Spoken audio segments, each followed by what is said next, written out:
Cette première Académie IAM Africa est une rencontre qui a regroupé une cinquantaine de jeunes venant de tout le continent africain. C'est une rencontre importante qui vise à permettre aux jeunes citoyens d'Afrique de prendre conscience des défis qui les interpellent et qui leur confèrent aussi des compétences, des outils qui leur permettront d'être des acteurs efficaces dans la transformation positive de leur communauté.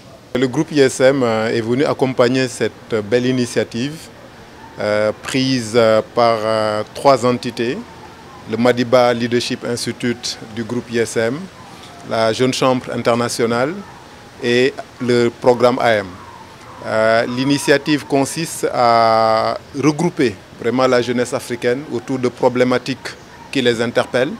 Vous savez, et c'est connu de tout le monde, l'Afrique est un continent très jeune, où les problèmes des jeunes se posent aujourd'hui. Je rappelle que 65% de notre population en Afrique est constituée de jeunes âgés entre 18 et 35 ans. Et cette donne nous oblige à devoir prendre en charge leurs préoccupations. Et je suis heureux aujourd'hui d'être là pour accompagner cette initiative au nom de l'ISM, parce qu'il est souvent arrivé qu'on se retrouve dans d'autres continents pour parler de problèmes des jeunes africains.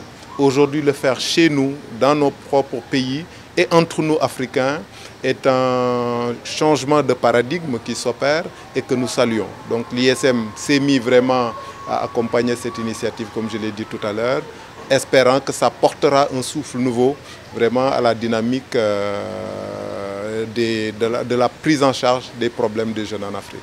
Nous sommes là pour parler de l'Afrique. Alors nous sommes des jeunes, nous sommes des leaders et il y a eu de grands hommes ici en Afrique comme Léopold Sédar Senghor, comme Cheikh Anta Diop. Alors par rapport à tous ces grands hommes, l'héritage qu'ils nous ont légué, qu'est-ce que nous pouvons en faire nos jeunes? Je crois que nous destinons tous un potentiel qui puisse nous permettre de prendre notre destinée en main.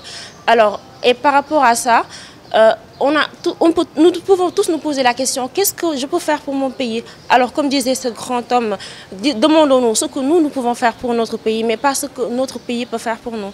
Donc nous avons tous un potentiel et à travers cela, je pense que nous pouvons élever l'Afrique, je ne sais pas, puisque l'Afrique est l'avenir de demain, nous pouvons tous à travers nos forces, nos potentiels que nous emmagasinons, véritablement élancer l'Afrique, élever l'Afrique au devant de la scène. Et il suffit juste d'y croire. Aujourd'hui, les défis qui interpellent le continent, interpellent les jeunes. C'est des défis liés à l'emploi, c'est des défis liés à la lutte contre la corruption, c'est des défis liés à la citoyenneté, à la promotion d'une citoyenneté renouvelée.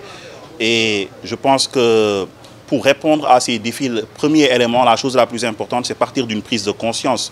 Une fois qu'on a pris conscience et une fois que l'ensemble des acteurs qui partagent une vision commune se donnent la main, ces acteurs sont en mesure de semer les graines de la transformation positive des communautés. Le numérique aujourd'hui ne cesse d'influencer la transformation de la communauté. L'éducation, l'enseignement, quelle est l'éducation appropriée? Quel est l'enseignement qui permet aujourd'hui aux jeunes de pouvoir être un acteur performant au sein des entreprises du privé, du public et de l'international? C'est autant de thématiques qui seront développées.